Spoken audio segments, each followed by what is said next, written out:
नमस्कार विद्यार्थी मित्रांनो, तुमचं पुन्हा एकदा स्वागत आहे आपल्या संघर्ष योद्धा या यूट्यूब चॅनलवर. तर जसं की आपण व्हिडिओची सिरीज चालू केलेली आहे, आपण त्यामध्ये प्रश्नपत्रिका बघतोय 2024मध्ये झालेल्या पोलीस भरतीच्या सर्व जिल्ह्यांची. तर आज आपण अहिल्यानगर म्हणजेच जुने नाव अहमदनगर या जिल्ह्याची पोलीस भरतीची प्रश्नपत्रिका जी 2024मध्ये घेण्यात आलेली, त्याचे आपण प्रश्न बघणार आहे. मराठी, राज्यशास्त्राचे, इतिहासाचे, भूगोल, सामान्य ज्ञान व चालू घडामोडीचे, गणित व रिझनिंगचे सोडून आपण बाकी सर्व जे वन लाईनर असतात ते आपण या व्हिडिओच्या माध्यमातून कव्हर करत असतो. तर मित्रांनो, नवीन जर आपण असाल या चॅनलवर तर सबस्क्राईब करा या चॅनलला, कारण का आपण 2024 त्यानंतर मागचे जेवढे पण प्रश्नपत्रिका झालेत त्या प्रश्नपत्रिका आपण या व्हिडिओ सिरीजमधून कव्हर करणार आहोत. तर जे पण नवीन आहेत त्यांनी मित्रांनो या चॅनलला सबस्क्राईब करा. तर आजची प्रश्नपत्रिका आहे अहिल्यानगरची, अहिल्यानगर जिल्हा पोलीस प्रश्नपत्रिका 2024. तर मित्रांनो, आपण प्रश्न घ्यायला सुरुवात करू.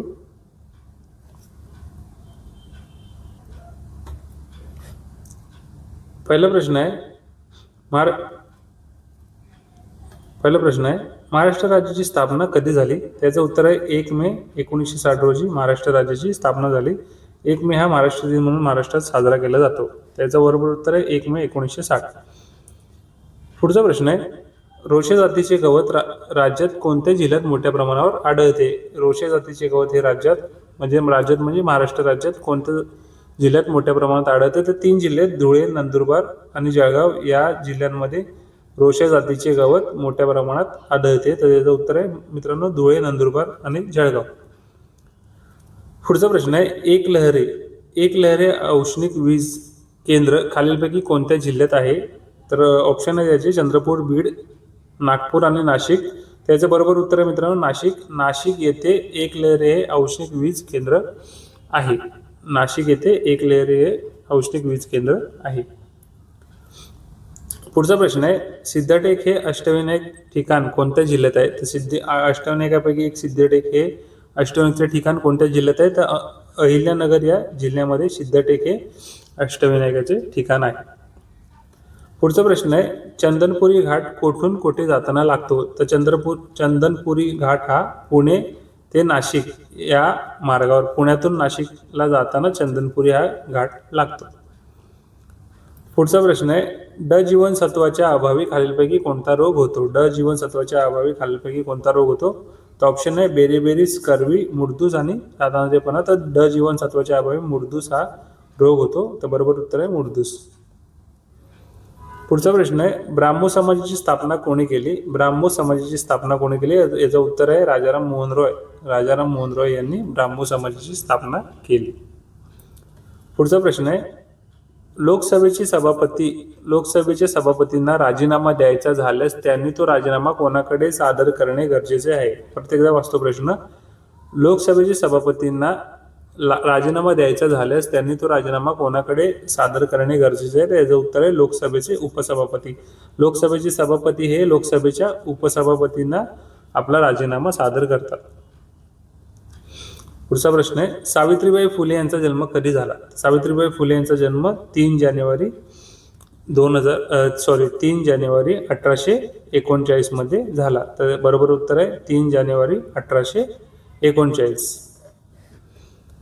पुढचा प्रश्न आहे, T20 क्रिकेट वर्ल्ड कप 2024 साठी खालीलपैकी कोणता देश यजमान होता? तर गेल्या वर्षीचे प्रश्नपत्रिका असल्यामुळे हा गेल्या वर्षीचं चालू घडामोडीमधील प्रश्न आहे. T20 वर्ल्ड कप जो झाला 2024 जो भारताने जिंकला साऊथ आफ्रिकेला हरवून, तर यासाठी कोणता देश यजमान होता, म्हणजे कोणत्या देशात हे सामने भरवले गेले होते? तर त्याचं उत्तर आहे मित्रांनो अमेरिका. अमेरिकेमध्ये T20 वर्ल्ड कप 2024चे सामने भरवण्यात आले होते. तर यजमान देश हा अमेरिका होता 2024चा.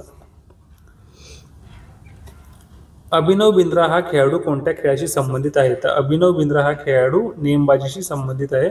भारताला सुवर्णपदक मिळवून देणारा ऑलिम्पिकमध्ये अभिनव बिंद्रा हा खेळाडू नेमबाजी या खेळाशी संबंधित आहे. तराजूचे कार्य कोणत्या तत्वावर चालते?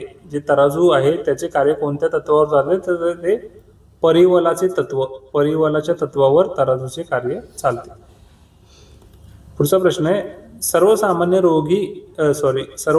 निरोगी माणसाचा रक्तदाब किती असतो? सर्वसामान्य निरोगी माणसाचा रक्तदाब किती असतो? त्याचं उत्तर आहे 120 ते 80 यामध्ये सर्वसामान्य माणसाचा रक्तदाब असतो. पुढचा प्रश्न आहे, पोलिओची लस कोणत्या शास्त्रज्ञाने शोधून काढली? तर याचं उत्तर आहे मित्रांनो साल्क. पोलिओची लस ही साल्क या शास्त्रज्ञाने शोधून काढली. तर मित्रांनो, आपल्या चॅनलवर जे शॉर्ट्स आहेत ते तुम्ही आवर्जून बघा. शॉर्ट्स व्हिडिओ ज्या मी बनवल्या आहेत त्या तुम्ही आवर्जून बघा, कारण का त्यामध्ये मी शास्त्रज्ञ आणि त्यांचे शोध यावर 2 शॉर्ट्स व्हिडिओ बनवले आहेत. त्यातून तुमचे बऱ्यापैकी असे प्रश्न आहेत ते कव्हर होऊन जातील. शास्त्रज्ञ आणि त्यांनी शोध लावलेले लस किंवा त्यांनी जे लावलेले इतर शोध आहेत त्यावर मी 2 शॉर्ट्स बनवले आहेत, त्या तुम्ही नक्की बघा. पुढचा प्रश्न आहे, चौंडी हे अहिल्यादेवीचे जन्मस्थान खालीलपैकी कोणत्या तालुक्यामध्ये आहे? तर चौंडी हे अहिल्यादेवीचे जन्मस्थान खाली ऑप्शन आहेत कर्जत, जामखेड, श्रीगोंदा आणि पाथर्डी.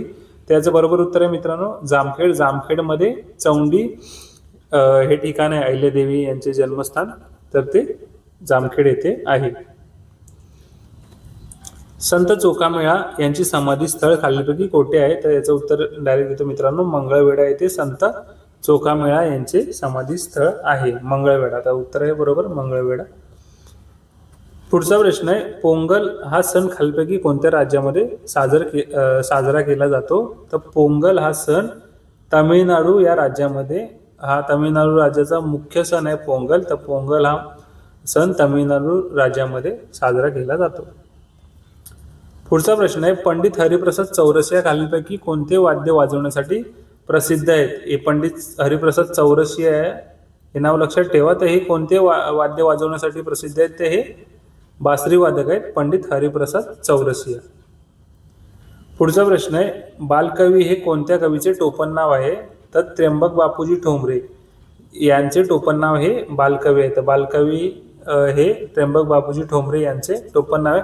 तर मित्रांनो, पुन्हा एकदा सांगतो, शॉर्ट्स ज्या आहेत माझ्या त्यामध्ये असे प्रश्न सुद्धा आपण कव्हर केले आहेत. मराठीतील कवी आणि त्यांची टोपण नावे किंवा मराठीतील साहित्यिक व त्यांची टोपण नावे असे म्हणून मी 2 शॉर्ट्स बनवलेत. ते तुम्ही शॉर्ट्समध्ये जाऊन बघू शकता. तुम्हाला याबाबत बऱ्यापैकी अजून माहिती मिळेल. पुढचा प्रश्न आहे, अहिल्यानगर जिल्ह्यातील किती विधानसभा मतदारसंघ येतात? तर अहिल्यानगर म्हणजे अहमदनगर पूर्वीचे नाव. अहिल्यानगर जिल्ह्यात किती विधानसभा मतदारसंघ येतात? तर त्याचं उत्तर आहे मित्रांनो 12. प्रॉपर जे जिल्ह्यामध्ये फॉर्म भरणार आहेत त्या मुलांसाठी अशी जिल्ह्यातील इंटरनल माहिती घेणे खूप महत्त्वाचे असते, कारण का जिल्ह्यावर प्रश्न पडू शकतात. तर पुढचा प्रश्न आहे, भंडारदरा हे धरण कोणत्या नदीवर आहे? तर प्रवरा नदीवर आहे. भंडारदरा हे धरण प्रवरा नदीवर आहे. पुढचा प्रश्न आहे, संभाजी महाराजांची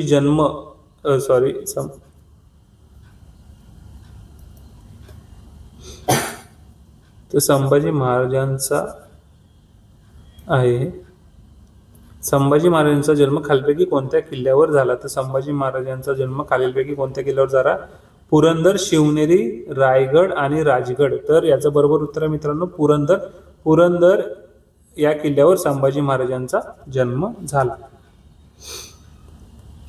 पुढचा प्रश्न आहे, ॲनी बेझंट व यांनी होम रूल चळवळ सुरू केली. तर हे गाळलेली जागा आपल्या भरायची आहे. ॲनी बेझंट व लोकमान्य टिळक यांनी होम रूल चळवळ सुरू केली. तर होम रूल चळवळीचे जनक हे भारतीय जर विचारलं तर ते लोकमान्य टिळक आहेत आणि ॲनी बेझंट यांनी होम रूल चळवळ सुरू केली. पण जर भारतीय व्यक्ती विचारलं तर ते लोकमान्य टिळक सुद्धा आहेत. पुढचा प्रश्न आहे, दीक्षाभूमी हे स्थान कोणत्या शहरामध्ये स्थित आहे? दीक्षाभूमी हे स्थान, तर दीक्षाभूमी हे नागपूर या शहरामध्ये दीक्षाभूमी हे स्थान स्थित आहे. पुढचा प्रश्न आहे, आर्य समाजाची स्थापना कोणी केली? तर आर्य समाजाची स्थापना स्वामी विवेकानंद सरस्वती यांनी केली. स्वामी दयानंद सरस्वती, चुकीची दुरुस्ती करतो मी, स्वामी दयानंद सरस्वती याचं बरोबर उत्तर आहे. आर्य समाजाची स्थापना स्वामी दयानंद सरस्वती यांनी केली. पुढचा प्रश्न आहे, ग्लुकोमा हा रोग कोणत्या अवयवास होतो? तर हे महत्त्वाचे असे हे रोग आहेत, यांची नावं आणि ते कोणत्या अवयवाला होतात हे लक्षात ठेवणं खूप महत्त्वाचं आहे. तर ग्लुकोमा हा रोग डोळे म्हणजे माणसाच्या डोळ्यांना ग्लुकोमा हा रोग होऊ शकतो. त्याचं बरोबर उत्तर आहे डोळे. पुढचा प्रश्न आहे, आंतरराष्ट्रीय न्यायालयाचे मुख्यालय खालीलपैकी कोठे आहे? जे आंतरराष्ट्रीय न्यायालय आहे त्याचे मुख्यालय खालीलपैकी कोठे आहे? ऑप्शन आहे हेग, पॅरिस, बर्लिन आणि वॉशिंग्टन. याचं बरोबर उत्तर आहे मित्रांनो हेग. हेग येथे आंतरराष्ट्रीय न्यायालयाचे मुख्यालय आहे.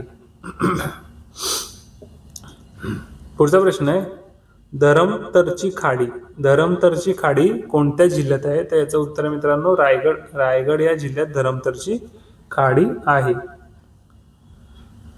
पुढचा प्रश्न आहे, तंबाखूमध्ये कोणता धोकादायक रसायन असते? तंबाखूमध्ये कोणते धोकादायक रसायन असते? तर याचं उत्तर आहे मित्रांनो निकोटीन. हे तंबाखूमध्ये जे रसायन असते ते धोकादायक असते शरीरासाठी.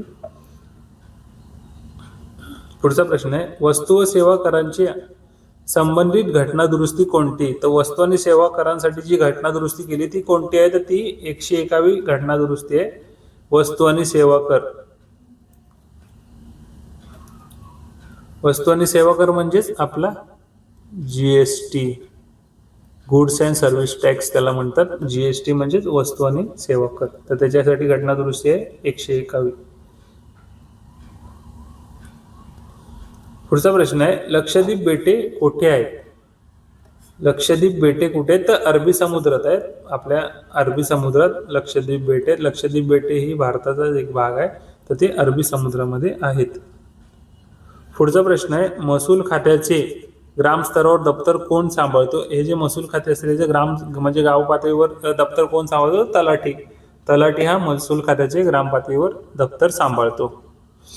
पुढचा प्रश्न आहे, जिल्हा नियोजन समितीचे सचिव कोण असतात? तर जिल्हाधिकारी हे जिल्हा नियोजन समितीचे सचिव असतात. त्याचं बरोबर उत्तर आहे जिल्हाधिकारी जिल्हा नियोजन समितीचे सचिव असतात.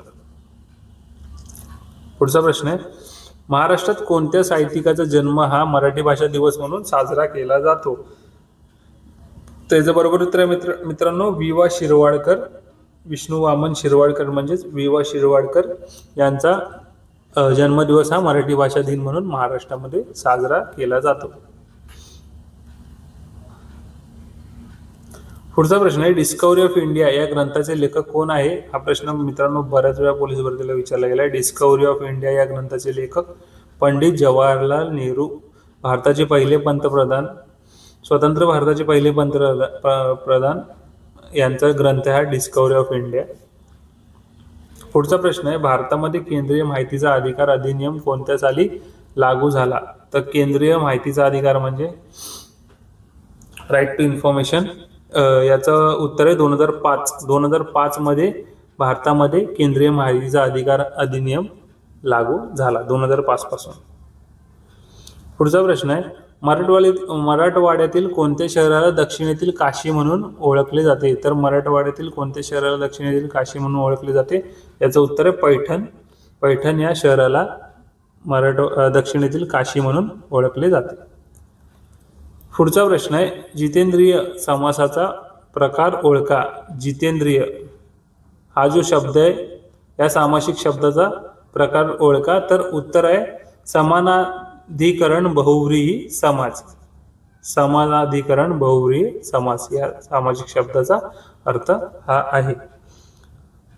तर पुढचा प्रश्न आहे, रू या वर्णाचे उच्चार स्थानापासून वर्गीकरण करा. तर हे जे रू आहे रू, तर याचे उच्चार स्थानानुसार याचे वर्गीकरण करायचे. तर ते कसं करणार? तर ते शब्द कोणत्या वर्गात येतो? कंठामध्ये येतो, तालव्यामध्ये येतो, मूर्धन्यामध्ये येतो की दंत्यामध्ये? तर रू हा शब्द मूर्धन्य या स्थानामध्ये येतो. तर ते रू हे शब्द आहे, याचं बरोबर उत्तर आहे मूर्धन्य. त्याचा उच्चार मूर्धन्य असा होतो. मूर्धन्य नाही, मूर्धन्य असा होतो. मूर्धन्य. पुढचा प्रश्न आहे, वरची खोली लहान आहे. अधोरेखित शब्द वाक्यात कोणते कार्य करतो? तर इथे अधोरेखित केलेला मित्रांनो शब्द होता वरची. लक्षात ठेवा, वरची खोली लहान आहे यातला अधोरेखित शब्द वरची आहे. तर शब्द वाक्यात कोणते, म्हणजे हे वरची हे शब्द वाक्यात कोणते कार्य करते, तर त्याचं कार्य अव्यय साधित विशेषण, म्हणजे अव्यय साधित विशेषण, म्हणजे वरची, खालची, बाजूची असे हे शब्द येतात, ते अव्यय साधित विशेषणामध्ये येतात. पुढचा प्रश्न आहे, शब्दाचा प्रकार ओळखा. नदी. नदी हा शब्द कोणत्या प्रकारामध्ये येतो, तर तत्सम शब्द आहे. नदी हा शब्द तत्सम शब्द या प्रकारामध्ये येतो. पुढचा प्रश्न आहे, महिना हा शब्द कोणत्या भाषेतून आला आहे. महिना हा शब्द मराठीमध्ये आलाय, तर तो कोणत्या भाषेतून आलाय, तर त्याचं बरोबर उत्तर आहे मित्रांनो, फारसी भाषेतून आलाय. महिना हा शब्द फारसी या भाषेतून आलेला आहे. पुढचा प्रश्न आहे, वाक्यप्रचार ओळखा. ढोलके वाजणे. ढोलके वाजणे याचा वाक्यप्रचाराचा अर्थ ओळखायचा. ढोलके वाजणे म्हणजे काय, गाजावाजा होणे. एखाद्या नावाचं ढोलके वाजतं असं आपण बोलतो, म्हणजे काय, त्याच्या नावाचा गाजावाजा होतो. त्याचं बरोबर उत्तर आहे गाजावाजा होणे. पुढचा प्रश्न आहे, वाक्यप्रचाराचा अर्थ ओळखा. पुन्हा एकदा, कानामागे टाकणे. कानामागे टाकणे म्हणजे दुर्लक्ष करणे. आपण बोलतो ना, अरे कानामागे टाकते गोष्ट, तर त्याचा अर्थ काय, दुर्लक्ष करता, त्या गोष्टीकडे दुर्लक्ष करता. याचं बरोबर उत्तर आहे मित्रांनो, दुर्लक्ष करणे. पुढचा प्रश्न आहे, समानार्थी शब्द ओळखा. तर तो शब्द आहे खून. खून यासाठी समानार्थी शब्द डायरेक्ट उत्तर दिला मित्रांनो, चिन्ह. चिन्ह म्हणजेच खून. अलंकारिक शब्दाचा अर्थ सांगा. एडलिंबू. एडलिंबू आपण कोणाला म्हणतो, तर एडलिंबू हा अलंकारिक शब्द अशा व्यक्तीला वापरला जातो, आडदांड मात्र निर्गुणित व्यक्ती. जो अंगाने आडदांड असतो पण त्याचा काहीच फायदा नाही, अशा व्यक्तीला आपण एडलिंबू असे म्हणतो. म्हणून अलंकारिक शब्द एडलिंबूचा अर्थ आहे आडदांड मात्र निर्गुणी व्यक्ती. पुढचा प्रश्न आहे, कॉलेजमध्ये असताना ती वक्तृत्व स्पर्धेत भाग घेत होती. वाक्याचा प्रकार ओळखा. तर वाक्य आहे, कॉलेजमध्ये असताना ती वक्तृत्व स्पर्धेत भाग घेत होती. या वाक्याचा प्रकार आहे, तर ऑप्शन आहे आपल्याकडे, मिश्र वाक्य, संयुक्त वाक्य, केवल वाक्य आणि यापैकी नाही. तर याचं बरोबर उत्तर आहे केवल वाक्य. हे झालंय, ते केवल आहे.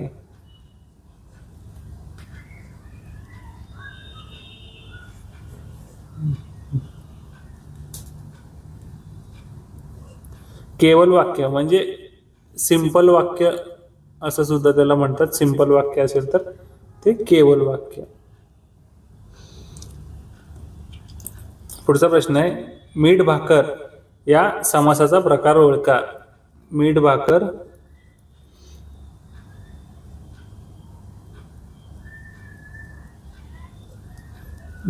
या समासाचा प्रकार ओळखा.